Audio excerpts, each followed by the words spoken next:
స్వామి శరణం. స్వామి శరణమయ్యప్ప. కొరట్ల పట్టణ ప్రజలు మరియు దీక్ష తీసుకున్న స్వాములందరికీ కూడా విన్నపమండి.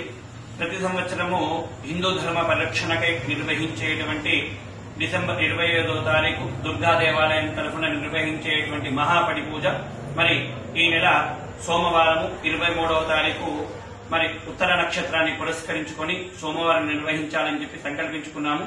దీనికి ప్రధాన కారణము మరి ఈ నెల 23వ తారీఖు ఉత్తర నక్షత్రం రావడం ఒక కారణమైతే, సాధారణంగా ఉత్తర నక్షత్రం రోజున ఉదయం నుంచి సాయంత్రం వరకు ఉపవాసం ఉండి సాయంత్రము మంచి తలస్నానం చేసి స్వామివారికి నెయ్యి జ్యోతి వెలిగించి స్వామివారికి నివేదన చేసిన తర్వాత మరి భోజనం చేయడం వల్ల మనకున్నటువంటి గ్రహ బాధలు కానివ్వండి, లేదా రుణ బాధలు కానివ్వండి, శత్రు బాధలు కానివ్వండి, ఇవన్నీ కూడా తొలగిపోయి మనం అనుకున్నటువంటి పని అవుతుందని చెప్పి శాస్త్రము. దీన్ని అనుసరించి ఈ నెల మన హిందూ ధర్మ పరిరక్షణకై కొరట్ల పట్టణ ప్రజలందరూ కూడా సుఖ సంతోషాలతో ఉండాలి. అదేవిధంగా దీక్ష తీసుకున్నటువంటి ప్రతి స్వామి కూడా క్షేమంగా శబరియాత్ర పూర్తి చేసుకుని అయ్యప్ప యొక్క దర్శనం పూర్తి చేసుకుని క్షేమంగా రావాలి అని చెప్పి ఒక మంచి సంకల్పంతో ఈ నెల 23 సోమవారం రోజున దుర్గా దేవాలయం పక్షాన పెండింగ్ గణేష్ గారు మరి వారి బృందమంతా కూడా దివ్యమైనటువంటి మహాపడి పూజ కార్యక్రమం నిర్వహిస్తున్నారు.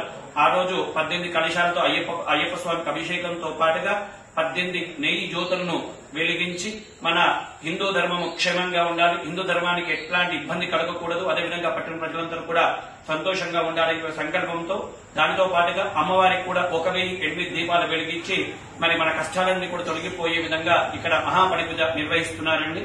కాబట్టి ఈ దీక్ష తీసుకున్నటువంటి ప్రతి స్వామి మరియు పట్టణ ప్రజలందరూ కూడా ఈ నెల 23వ తారీఖు సాయంత్రం 6 గంటలకు దుర్గా దేవాలయానికి వచ్చి జ్యోతులను వెలిగించి ఆ యొక్క అయ్యప్ప అనుగ్రహంతో పాటుగా దుర్గా అమ్మవారి అనుగ్రహానికి పాత్రలు కావాల్సిందిగా కోరుతూ మీ అందరినీ కూడా పేరు పేరున ఆహ్వానిస్తున్నాం. స్వామి శరణం. స్వామి శరణం.